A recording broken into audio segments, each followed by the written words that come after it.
Bom, em primeiro lugar, eu gostaria de agradecer a Deus, agradecer a minha família, porque a experiência que vivi, a pessoa que eu era e a pessoa que sou, eu devo exclusivamente a Deus, as minhas forças e a minha família. Agradecer ao TEDx por me convidar a participar dessa palestra, por onde está passando homens e mulheres extraordinários, propositores, idealistas, e que estão preocupados com a coletividade, com a sociedade num todo. Isso é interessante. Bom, eu vou falar sobre os diferentes tipos de resíduos. Há os resíduos inertes, papéis, plásticos, metais, alumínios. Há os resíduos líquidos, óleos motores, óleos industriais, óleos vegetais. E há os resíduos orgânicos, que são os restos de nossos detritos, restos de detritos de animais, restos de comidas, restos de verduras, e que é um malefício extraordinário para toda a sociedade, para mim e para você, independente do território onde a gente mora, independente da classe social, independente do poder aquisitivo. Os resíduos, eles são gerados em todo canto da cidade, em todo canto do planeta, assim posso dizer. Mas os dados mostram que os grandes volumes de resíduos, ele vem de dentro das favelas, de dentro das comunidades, sou oriundo de uma delas. E existem outros tipos de resíduos que fluem do ventre da pátria amada mãe gentil e que poucas pessoas estão preocupadas com a logística reversa desse tipo de resíduo. Resíduo é uma situação, eu vivi essa situação. Me identifiquei resíduo, consegui me reerguer, conquistei força, tive apoio familiar, no entanto estou aqui. Falando do complexo do Alemão, dos diferentes tipos de resíduos que eles geram, e de acordo com os dados que temos, 91 toneladas de resíduos são gerados diariamente. Nós olhamos os resíduos como um grande problema, e sim é o lugar aonde ele está disposto. Se olharmos com outros olhos, podemos ver nos resíduos um outro tipo de potencial. Dessas 91 toneladas de resíduos que são geradas no Complexo do Alemão e que são geradas em outras comunidades no planeta num todo, nós temos 54,60% de orgânico, maléfico, agressor, porque ele emite metano constantemente. É matéria-prima para a produção de um tijolo ecológico que deveria estar transitando entre vocês. Eu trouxe, mas acabei deixando o tijolo aqui atrás. Esse percentual de orgânico maléfico que cria dentro dos dutos cidades para diferentes vetores e que vivem ali atraindo para o nosso meio diferentes tipos de doenças. Os gastos em saúde e outras coisas mais, não dá para entrar nesses pontos porque o tempo é curto. Mas temos que olhar esse resíduo como uma matéria-prima e se preocupar com a sua destinação legal e correta. Por gentileza, obrigado, amigo. Os outros percentuais, o plástico, aqui tem um tijolo, tá? Processo com Lix, ele tem 37% de algodão, é papel moeda, da Casa da Moeda, é um tipo de resíduo que ele tem que ser bem destinado. Eu gostaria que vocês pudessem tocar e passassem de mão em mão, não atira na cabeça de ninguém não, por favor. Gente, dos plásticos, quais são os tipos de utensílio que nós temos que é oriundo do plástico? Quase todos.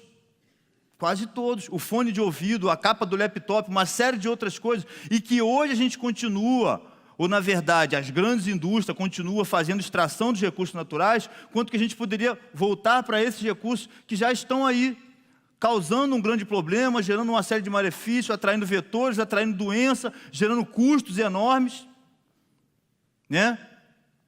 Fazer a destinação legal desses resíduos, fazer a logística reversa desses resíduos de maneira socioambiental, envolvendo e inserindo pessoas. A mesma coisa, papéis.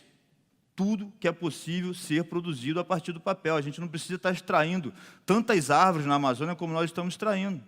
A gente está tendo um problema de aquecimento. Não preciso ficar citando, que já foi citado aqui, todo o malefício que vem a partir do resíduo. Eu quero focar nos benefícios. Resíduo humano. Quando eu emiti essa expressão, teve uma pessoa que me criticou. Mas essa mesma pessoa, que eu não vou citar o nome, eu acompanhei ela no final de uma palestra e a gente encontrou algumas pessoas na porta daquele espaço. E essa pessoa que me criticou se expressar daquela maneira, ela atravessou, ela deu a volta para não passar por um andarilho, para não passar por um catador, para não passar por um mendigo, por uma pessoa em situação de rua. São descaminhos. O que você sabe em relação a essa pessoa? O que fez essa pessoa chegar naquela situação? Foi um descaminho. Eu vivi o meu descaminho, hoje estou totalmente encaminhado e tentando replicar a oportunidade de encaminhamento para outras pessoas. A pessoa que me criticou... Muito obrigado.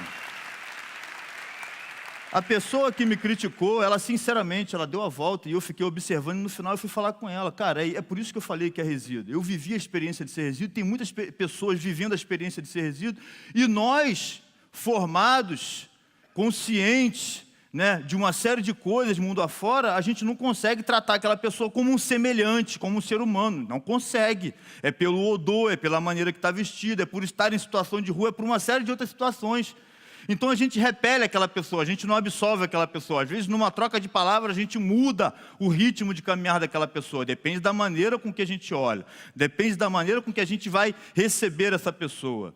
Gente, eu estive.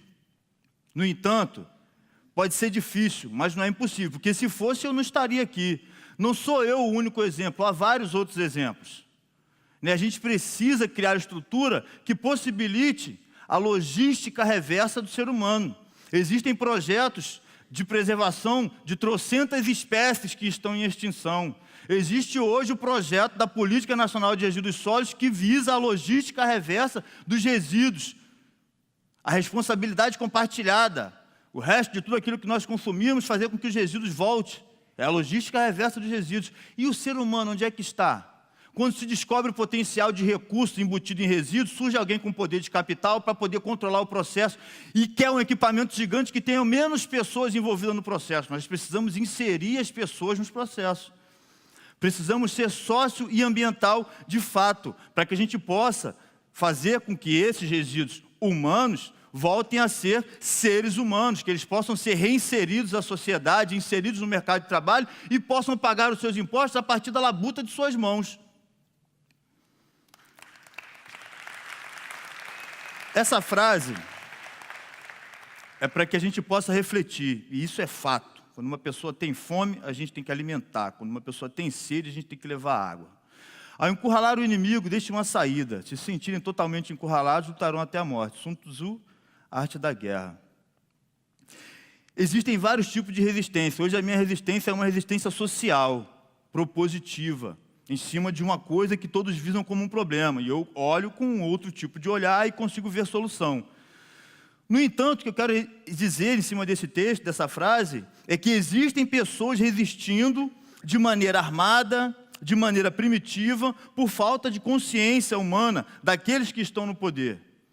Nós temos uma proposta, nós temos um projeto, eu me reinseri, eu me reintegrei a partir da coleta de óleo vegetal residual. Toda a família consome isso, toda a família gera resíduo. A gente tem que olhar os resíduos como matéria-prima para geração de trabalho e renda, para reintegração social das pessoas, para poder produzir matéria-prima para toda a indústria que está consumindo e está extraindo no lugar errado.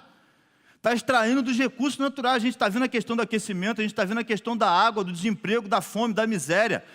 Existe uma mensagem de que teremos, já foi anunciado, não sei dizer há quantos anos, de que teremos 1000 anos de paz. Mas onde haverá paz com tanta miséria, com tanta fome, com tanta desigualdade? Nós temos um sonho, é a proposta do resíduo por vidas. Não ser manipulado por quem tem maior recurso, mas ser manipulado por aquele que quer distribuir o recurso, para que a gente possa fazer pessoas reincidirem às suas casas, fazer pessoas reatarem os seus laços familiares, e a partir daí a gente poder fazer outro tipo de intervenção que são necessárias. Dos resíduos que nós já citamos aqui, o tijolo está transitando por aí, eu espero que as pessoas estejam apreciando, é um tijolo já patenteado e aprovado pela ABNT, de acordo com o Instituto de Microbiologia da Conlurb, ele é comparado à água que a gente bebe, independente de ser extraído dos lixões, independente de ter sido um resíduo um dia. Esse tijolo hoje, não é para ninguém passar a língua, mas ele é comparado à água que a gente bebe. Está entendendo? Não, é porque de repente tem alguém com sede. Gente, para pensar os diferentes tipos de resíduos que são gerados dentro das comunidades, dentro das cidades, a gente temos o PET aqui, 14% dentro daquelas 91 toneladas de resíduos. Se nós conseguirmos coletar todos os plásticos que são gerados dentro daquele complexo, a gente chega num montante de 1.500.000 em receita aproximadamente. Quantas pessoas são beneficiadas em trabalho e renda com esse volume de recursos? A gente precisa envolver as pessoas. A gente está utilizando muitas tecnologias e eliminando as pessoas. E o que a gente está fazendo? Tirando essas pessoas das áreas de insalubre no qual elas estavam vivendo e elas estão migrando para os grandes centros, se tornando naquilo que muitos chamam de poluição visual, se transformando em população em situação de rua, as pessoas com problema de bebida, com problema de drogas. Por quê? Porque nós estamos excluindo eles cada vez mais dos seus direitos. Um outro tipo de resíduo, que ele é gerado em grande volume, porém ele tem um valor muito baixo, é o vidro. Mas por conta do consumo de bebida, as favelas estão virando montes de pilhas de vidros, de garrafas. No entanto, 1 quilo desse mesmo vidro, hoje, ele é aproximadamente R$ 1,40, R$ 1,50. 200 gramas dessas 1.000 gramas, transformado num utensílio, eu posso vender por R$ 5,00 ou por R$ 10,00 e agregar mais de 40.000% de valor em cima desse resíduo. Foi 200 gramas de 1.000 gramas, sobrou 800 gramas para se criar outros utensílios de aproximadamente 200 gramas. É transformar esses resíduos num novo produto, numa nova matéria a ser utilizada. A questão do orgânico, além de destinar corretamente um resíduo que ele é danoso a toda a sociedade, nós estaremos preservando árvores na Amazônia, porque os métodos de construção hoje, por parte das construtoras, consome muita madeira. É madeira para tapume, é madeira para coluna, é madeira, e extração o tempo todo, e depois é tudo jogado fora. Nada é reaproveitado. A gente precisa iniciar um novo processo de extração. É reaproveitar os resíduos que geramos. Ao invés de arrumar um lugar para estar entulhando tanto resíduo, é a gente reaproveitar e transformar isso num produto. Começar a produzir tijolos, e a partir dos tijolos, construir casas. Temos um déficit habitacional, muitas pessoas vivendo em condições difíceis por conta desse processo. Os resíduos não só estão dentro das favelas, estão dentro dos lixões. Tem um dado aqui que eu preciso explanar ele: os resíduos plásticos, duros e moles, 62.460.250.000 toneladas. Essa é uma estimativa de 1999 a 2011. A fonte é Carvalho 2009. São matéria-primas para se produzir tudo e qualquer coisa que seja de plástico.